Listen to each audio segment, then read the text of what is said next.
Good morning everyone. तो आमी IUPSC nomenclature part 1 और part 2 इतियाले complete करिलो. আজি কৰিম part 3. तो part 3 আমি যোৱাকালি homework খিনি at first discuss কৰিম. তো part 3 যিখিনি বস্তু আছে হেখিনি স্পেশালি 11 আৰু 12 ৰ কাৰণে ক্লাস 10 ৰ যিখিনি ষ্টুডেন্ট আছে তেওঁলোকে এইখিনিলে ভিডিওটো চালে হ'ল. বা পিছৰখিনি চাব পাৰে একো প্ৰবলেম নাই যদি বুজি পায় খুব ভাল. তো ইয়াৰ পিছত আমি এটো ভিডিওৰ পিছত আমি আৰম্ভ কৰিম ক্যালকুলেশন পাৰ্ট যেটো আজিকালি ক্যালকুলেটৰ ইউজ কৰিব নোৱাৰি তো পৰীক্ষাত ক্যালকুলেশনটো বহুত ম্যাথমেটিক্যাল বহুত ট্ৰিক্স আছে তো 1 সেকেন্ডত ক্যালকুলেশন কৰিব পাৰি হেবোৰ ভিডিওৰ বিষয়ে আমি ডিসকাস কৰিম যিবোৰ অকল একাডেমিক লাইনতে নহয় কম্পিটিটিভ এক্সামতো আমাৰ দৰকাৰ হ'ব তো এইখিনি আমি কৰিম এতিয়া চোৱা কাৰ্বন আছে দুটা মিথেন ইথেন তাৰ লগত এলকহল আছে অল কিন্তু এলকহল কেইটা আছে দুটা এই কাৰণে এইটোৰ নাম হ'ব ইথেন কোড কোড আছে 1 আৰু 2 দুবাৰ আছে ডাইঅল ইথেন 1 2 ডাইঅল নেক্সট 1 2 3 4 5 গ্ৰুপ হিচাপে কি আছে এলডিহাইড এলডিহাইড হল নামৰ এখন এল তো পাঁচটা আছে মিথেন ইথেন প্ৰপেন বিউটেন পেন্টেন পেন্টেনৰ লগত এল দিস ইজ কল্ড পেন্টানেল এটো চোৱা 1 2 3 4 5 5 হলে কি হ'ব পেন্টেন তাৰ লগত কোন আছে কিটোন কিটোন হলে অন কিন্তু কিটোন কে নম্বৰ আছে 2 নম্বৰত এই কাৰণে ইয়াৰ নাম হ'ব পেন্ট 2 অন তো নেক্সট ওয়ান কাৰ্বন কেটা আছে এটা মিথেন তাৰ লগত কোন আছে কাৰ্বক্সিলিক এসিড সো মিথেন যোগ ওইক acid methanoic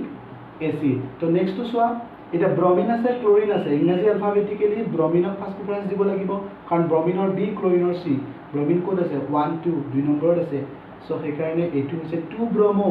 chlorine code code আছে 2 আৰু 3 দুবাৰ আছে গতিকে বাৰে বাৰে লিখিব নালাগে 2, 3 কেবাৰ আছে দুবাৰ ডাই কোন আছে ক্লোৰিন ডাইক্লোৰো কাৰ লগত আছে 1 2 3 4 বিউটেন গতিকে ইয়াৰ নাম হ'ব 2 ব্ৰোমো 2 3 ডাইক্লোৰো বিউটেন তো নেক্সট তো চোৱা ক্লোৰিন তো তোমালোকে নাই বুলি ধৰা তো এটো কি হ'ব পাঁচটা আছে তো পেন্টেন গুটি কিটা লগ হৈ আছে সাইক্লিক হৈ আছে গতিকে ইয়াৰ নাম সাইক্লোপেন্টেন তাৰ লগত ক্লোৰিন আছে যদি এক নম্বৰ পজিশনত থাকে আমি পজিশন নিলিখিলেও হ'ব তো এইটোক আমি লিখিব পাৰো ক্লোৰো সাইক্লো পেন্টেন বা আমি লিখিব পাৰো 1 ক্লোৰো সাইক্লোপেন্টেন লিখিলেও ভুল নহয় তো এইটো চোৱা এতিয়া এইটো তোমালোকে ভুল নকৰিবা যে ক্লোৰিন দেখি তোমালোকে ফাৰ্স্ট লিখিবা সো ইংৰাজী অ্যালফাবেটিক্যালি ক্লোৰিনৰ প্ৰথম আখৰ সি ব্ৰোমিনৰ বি গতিকে ব্ৰোমিনক আমি 1 ত ধৰিব লাগিব ব্ৰোমিনক 1 ত ধৰিলে ক্লোৰ 2 3 4 2 3 4 যিফালৰ পৰা চালাও ক্লোৰিন 4 গতিকে এইটোৰ নাম হ'ব 1 ব্ৰোমো ক্লোৰিন কিমানত থাকিব 4 4 ক্লোৰো কাৰ লগত আছে হেক্সেনৰ লগত আছে এটো কি হেক্সেন সাইক্লোহেক্সেন সাইক্লো একেলগে লিখিব লাগিব খালি তোমালোকে সো সাইক্লোহেক্সেন সো এখিনি আছিল হোমৱৰ্ক এতিয়া আমি পাৰ্ট 3 আৰম্ভ কৰিম ঠিক আছে স্ক্ৰিনশ্বট এটা কৰি লোৱা তোমালোকে এইটো নাম কি বহুতে এটা গণ্ডগোল কৰে এইটো আৰু এইটোৰ মাজত ডিফাৰেন্সটো তো এইটো হৈছে সাইক্লোহেক্সেন কিন্তু এইটো হৈছে বেনজিন বেনজিন বুলি লিখাৰ কাৰণ আছে সো ইয়াত এই ষ্ট্ৰাকচাৰটোক আমি এনেকে নিলিখি আমি এনেকেও লিখিব পাৰো অলৰেডি তোমালোকে পঢ়িছা ৰেজোনেন্স সংস্পন্দন প্ৰভাৱ কি হয় এনেকুৱা হয় আচ্ছা বা আমি এনেকে নিলিখি আমি এনেকেও লিখিব পাৰো আৰু তিনিটা ফৰ্ম আছে তোমালোকৰ সেকেন্ড ইয়াৰ বস্তুটো নাই ডিৱাৰ আৰু কিকুলৰ ষ্ট্ৰাকচাৰ এইহতক আমি বেনজিনক আমি এইটো ষ্টাইলটো লিখিব পাৰো এইটোটো পাৰো নহলে এনেকেও লিখিব পাৰো হা এনেকেও লিখিব পাৰো তাৰ পিছত এনেকে লিখিব পাৰো এইবিলাক হৈছে ইয়াৰ সংস্পন্দন গঠন ৰেজোনেন্স ষ্ট্ৰাকচাৰ আৰু এইটো কোৱা হয় ৰেজোনেন্স হাইব্ৰিড সো এইটা তোমালোকৰ এতিয়ালে সিলেবাসত নাই বস্তুটো তো চোৱা এই দুটাক আমি তাৰমানে ডাবল বন্ডটো কি হয় যেটো বেনজিনৰ ডাবল বন্ড আছে যদি আমি বেনজিনৰ বন্ডবিলাকক মানে এক্সপেৰিমেন্ট কৰি পোৱা গৈছে বেনজিনৰ কোনোটো বন্ড না সিঙ্গল বন্ড না ডাবল বন্ড ওকে ইহতৰ ইন্টাৰমিডিয়েট হয় মধ্যৱৰ্তী হয় সেই কাৰণে ইয়াক আমি কি কৰো এনেকে এনেকে বুজাও অৰ্থাৎ এই দুটা কোৱা হয় ৰেজোনেন্স ষ্ট্ৰাকচাৰ আৰু এইটো কোৱা হয় ৰেজোনেন্স হাইব্ৰিড সেই কাৰণে বেনজিন লিখিলে আমি এনেকেও লিখিব পাৰো এনেকেও পাৰো কিন্তু মই এইটো ইউজ কৰো এতিয়া চোৱা সাইক্লোহেক্সেন আৰু বেনজিনত বহুতে গণ্ডগোল কৰে সো সাইক্লোহেক্সেনটোত এনেকে নাথাকিব সাইক্লোহেক্সেন সব এন নামৰ এখন এন এখানে অল বন্ড আৰু সিঙ্গল বন্ড কিন্তু বেনজিন দ্যাট মিন্স ইয়াত ডাবল বন্ড আছে সেই কাৰণে নামৰ এখন ইন আহিছে তো এতিয়া বেঞ্জিনৰ লগত যদি ক্লোৰিন থাকে দিস ইজ কল্ড ক্লোৰোবেঞ্জিন ব্ৰমিন থাকিলে ব্ৰমোবেঞ্জিন ইয়েস ঠিক তেনেকৈ যদি এলকহল থাকে এলকহল থাকিলে নামৰ শেষত কি বহিব অল বেঞ্জিন যোগ অল বেঞ্জানল যদি এলডিহাইড থাকে CHO বেঞ্জিন যোগ এল বেঞ্জানেল যদি COOH থাকে benzene plus ওইক acid benzene plus ওইক acid বেঞ্জানোইক acid ঠিক আছে ওকে তো এতিয়া জাস্ট বেঞ্জিনৰ এটা কথাই মই তোমালোকক ক'ব বিচাৰিছো তো বেঞ্জিনৰ কিছুমান পজিশন আছে চোৱা 1 2 3 4 5 6 এতিয়া এই পজিশনটোক আমি এনেকৈ চালো সেম হ'ব 1 2 ধৰা চোৱা তোমালোকক বুজাইছো মই এটা চোৱা ব্ৰমিন দিছো ক্লোৰিন দিছো ব্ৰমিন দিছো ক্লোৰিন দিছো এটা এটোৰ নাম কি হ'ব সো ব্ৰমিনক ফাৰ্স্টলি আমি ক'ব লাগিব তো 1 ব্ৰমো কিমান নেক্সট ওচৰত কোন কিমান পাও 2 আৰু এফালৰ পৰা চালে 2 3 4 5 6 গতিকে 2 আগতে পাও নে 6 পাও অবভিয়াসলি 2 পাও গতিকে 1 ব্ৰমো 2 ক্লোৰো বেঞ্জিন কিন্তু এইটো ছোৱা তোমালোকে এতিয়া ভাবিব পাৰা যে 1 আছে 6 আছে তেনেকুৱা নহয় কোনফালৰ পৰা চালে আগতে পাম 1 ব্ৰমো 2 ক্লোৰো এফালৰ পৰা চালে ক্লোৰিনটো 6ত পাম এফালৰ পৰা চালে 2 পাম এইটোৰ নামো হ'ব 1 ব্ৰমো 2 ক্লোৰো বেঞ্জিন মেটাৰ কৰিব কোনফালৰ পৰা চালে আমি আগতে পাম ঠিক আছে এতিয়া এৰোমেটিক ৰিং এটা কেইটামান পজিশন তোমালোকৰ আছে তোমালোকে হয়তো এইটো জানাই সো এই পজিশন কেইটাত ক্ৰমান্বয়ে যদি আমি এটা বেঞ্জিন ৰিঙৰ কথা তোমালোকে ইমাজিন কৰা এইটো এটা বেঞ্জিন ৰিং 1 2 3 4 5 6 তো যদি কোনোবা গ্ৰুপ 1 আৰু 2 পজিশনত থাকে সেই পজিশনটো কোৱা হয় অৰ্থ পজিশন দিস ইজ কল্ড অৰ্থ ইয়াক ওৰে বুজোৱা হয় যদি 1 ঠিক থাকে this is called meta okay ইয়াক মেটাৰে বুজোৱা হয় এম আৰু যদি 1 4ত থাকে তেতিয়া হলে ইয়াক পেৰাৰে বুজোৱা হয় ঠিক আছে this is P that means তোমালোকে ভালকে বুজি লবা এতিয়া সো 1 2 3 4 5 6 1 আৰু 2 যদি থাকে ধৰা হল ক্লোৰিন আৰু ক্লোৰিন দিলো তেতিয়া তোমালোকে অকমান আগতে মই তোমালোকক শিকাইছো কি শিকাইছো যে দুটা গ্ৰুপ থাকিলে কি লিখিব লাগিব একেনিচিনা দুটা গ্ৰুপ থাকিলে ডাই গতিকে ক্লোৰিন কেইটা আছে দুটা ডাই ক'ত ক'ত আছে 1 নেক্সট টু ক'ত 2 ইফালৰ পৰা চালে বহুত দূৰ হৈ যাব সো 1 2 নেইবাৰিং চাব লাগিব 1 2 গতিকে তোমালোকে লিখিবা 1 2 ডাই ক্লোৰো বেঞ্জিন তেনেকৈ লিখিলে এইটো টু ৰাইট কিন্তু আমি এনেকৈ নিলিখি কি কৰিব পাৰো 1 আৰু 2 পজিশনত থাকিলে কি লিখিব অৰ্থ দ্যাট মিন্স অৰ্থ ক্লোৰো বেঞ্জিনো আমি লিখিব পাৰো অৰ্থই বুজাই আছে যে 1 আৰু 2 আছে কোন ক্লোৰো 1 আৰু 2 থাকিলে নিশ্চয় দুটাই থাকিব লাগিব ঠিক তেনেকৈ 1 আৰু 3 যদি থাকে তেতিয়া আমি লিখিম মেটা ক্লোৰো বেঞ্জিন আৰু যদি 1 আৰু 4 পজিশনত থাকে তেতিয়া হলে আমি লিখিম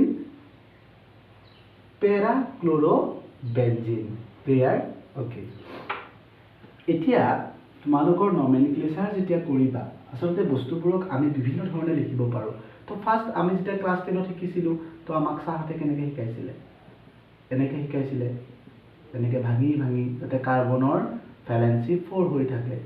যাতে তাৰ পিছত আমি কি কৰিলো ফাৰ্স্ট ইয়াৰ পালো এনেকৈ ডাইৰেক্ট লিখিলো তাৰ পিছত এতিয়াৰ পৰা আমি আজিকালি কেনেকৈ লিখিব পাৰো লাইন ষ্ট্ৰাকচাৰ লিখিব পাৰো লাইন কেইটা আছে 1 2 3 1 2 3 1 2 3 সো এইটোও কি বুজাই আছে মিথেন ইথেন প্ৰপেন খোলা মূৰ কেইটাই বুজাই থাকে CH3 CH3 আৰু বন্ধ মূৰটোৱে বুজাই থাকে CH2 যদি মই তোমাক কওঁ পেন্টেন লিখা তেতিয়া 1 2 3 4 5 1 2 3 4 5 ধৰিব পাৰিছা যদি মই তোমাক কওঁ পেন্টিন লিখা ইয়াত দিদি তাৰমানে বুজাই আছে যে CH3 CH2 CH2 CH double বন CH2 লাষ্টত ডাবল বন আছে সো 1 2 3 4 5 পেন্টেন আৰু আৰম্ভণি ডাবল বন সেইকাৰণে পেন্টিন মই যদি তোমাক কওঁ যে ক্লোৰিন ইয়াত আছে সো কেই নম্বৰত আছে 1 2 3 সো 1 2 3 ইয়াত এটা ক্লোৰিন আছে এনেকৈ বুজাব পাৰো তো এইবিলাক হৈছে লাইন ষ্ট্ৰাকচাৰ এনেকৈ বুজাব পাৰো যেটো তোমালোকৰ হেলোএলকিন আৰু হেলোএৰিনত ধুনীয়াকৈ দিয়া আছে সো আমি তাৰে এটা কৰিছো ভালকৈ মন দিবা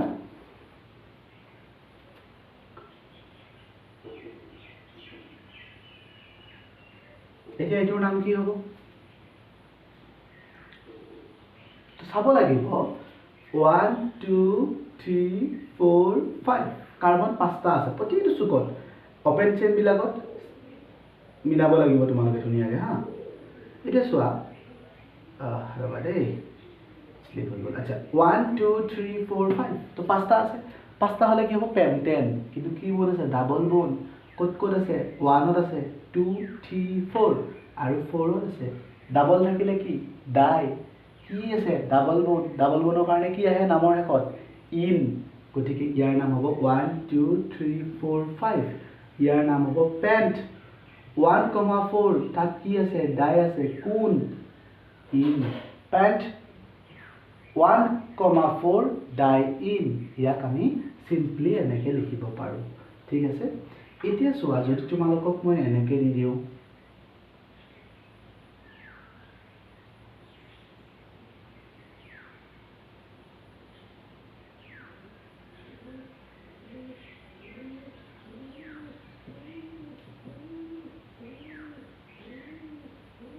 তেতিয়াহ'লে কি হ'ব ইয়াৰ নামটো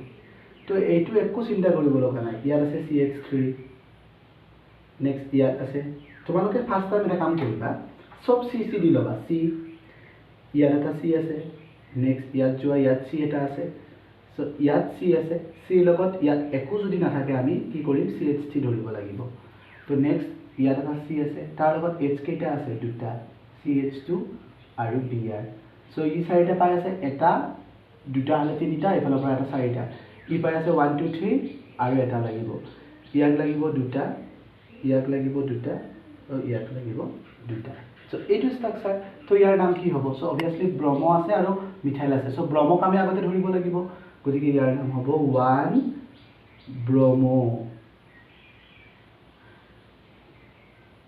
2 মিথাইল 1 2 3 4 5 সো পেন্টেন ঠিক আছে ওকে আৰু কেইটামান তোমালোকে জেনাৰেল নাম কেইটামান জানি লোৱা এইকেইটা দৰকাৰ হ'ব তো কিছুমান বস্তুৰ আমি নামবিলাক যদিও IUPAC থাকে আমি ইহঁতক জেনাৰেল নামেৰে জানো যেনেকুৱা এইটো আহিলে তোমালোকৰ বেনজিনৰ লগত এলকহল বেনজিন যোগ অল বেনজানল যদিও বেনজানল ইয়াক কিন্তু আমি ফিনল বুলিহে জানো ঠিক তেনেকুৱাকৈ এইটো কি হ'ব কোৱাচোন বেনজিনৰ লগত কোন আছে methyl group so this is called methyl benzene যদিও মিথাইল বেনজিন ইয়াক কিন্তু আমি টলুইন বুলিহে জানো তো এনেকৈ তোমালোকে কিছুমান কৰিব লাগিব ঠিক আছে তো আজিলৈ ইমানেই আছিলে এতিয়া তোমালোকৰ আই থিংক যিমানখিনি জানিব লাগে তোমালোকে এইখিনি গম পালা ইয়াৰ পিছত তোমালোকৰ যিখিনি 11 আৰু 12ৰ ষ্টুডেণ্ট পাৰ চেপ্টাৰ নতুন নতুন নাম আহিব হা নতুন ফৰ্মুলা আহিব সো তাৰ পৰা তোমালোকে এইখিনি ৰিলেট কৰি মই ভাবো ধুনীয়াকৈ শিকিব পাৰিবা ঠিক আছে তো এতিয়া তোমালোকৰ কিছুমান আহিব সংকেত কিছুমান আহিব এলকহলৰ সংকেত কেনেকৈ লিখিব লাগিব ROH that means alcohol RA বুজাই আছে এলকাইল গ্ৰুপ OH से बुझाया আছে এলকহল অর্থাৎ CH3OH হলে হ'ব মিথানল C2H5OH হলে হ'ব ইথানল ঠিক আছে ঠিক তেনেকৈ তোমালোকৰ বস্তু এটা পাবা ether ROR alkoxy alkane that means যদি এনেকৈ থাকে কি হ'ব মিথক্সি মিথেন সো এইবিলাক তোমালোকে ধুনীয়াকৈ এতিয়া বুজি পাবা গতিকে তোমালোকে ভিডিঅ'টো ধুনীয়াকৈ চাবা তো আজি কেইটামান হোমৱৰ্ক দিওঁ মই তোমালোকক জাষ্ট 5টা হোমৱৰ্কে দিম তো এইখিনি তোমালোকে কৰি কিনে মোক কমেন্ট বক্সত জনাবা ঠিক আছে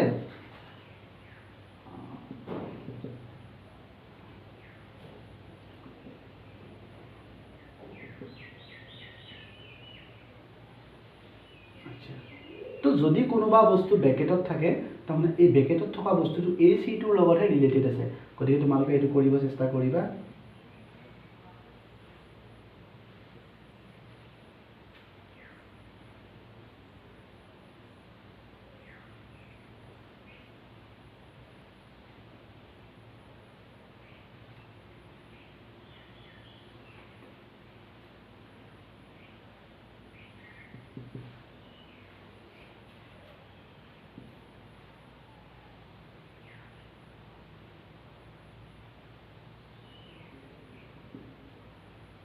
এই পাঁচটা তোমালোকৰ হোমৱৰ্ক থাকিলে সো কমেন্ট বক্সত তোমালোকে জানাবা তো ইমানতে আমি IUPAC নমেনক্লেচাৰৰ যেটো ভিডিও আছিলে হেক কৰিছো ইয়াৰ পিছত আমি কিবা এটা পিৰিয়ডিক টেবুলৰ টপিক এটা পঢ়িম তাৰ লগতে এই চেনেলটো পিৰিয়ডিক টেবুল নহয় ইয়াৰ পিছত আমি ম্যাথমেটিক্যাল বস্তু পঢ়িম যাতে ক্যালকুলেশন আজিকালি ক্যালকুলেশনটো বহুত প্ৰয়োজন তোমালোকৰ কাৰণ ক্যালকুলেটৰ ইউজ কৰিব নোৱাৰি আগতে ক্যালকুলেটৰ ইউজ কৰিব পৰা আছিল এতিয়া নোৱাৰি গতিকে ক্যালকুলেশনৰ ওপৰত আমি বহুত গুৰুত্ব দিব লাগে যাতে কিমান কম সময়ত ক্যালকুলেশন কৰিব পাৰো গতিকে নেক্সট ভিডিওবিলাক ক্যালকুলেশন টিপছৰ ওপৰত দিয়া হ'ব যেটো সকলো শ্ৰেণীৰ ছাত্ৰ-ছাত্ৰীৰ কাৰণে বহুতখিনি বেনিফিট হ'ব গতিকে তোমালোকে যদি ভিডিওটো ভাল পাইছা তেতিয়াহলে নিজৰ ফ্ৰেণ্ডৰ মাজত শ্বেয়াৰ কৰিবা চেনেলটো সাবস্ক্ৰাইব কৰিবা তো আজিলৈ ইমানে বাই বাই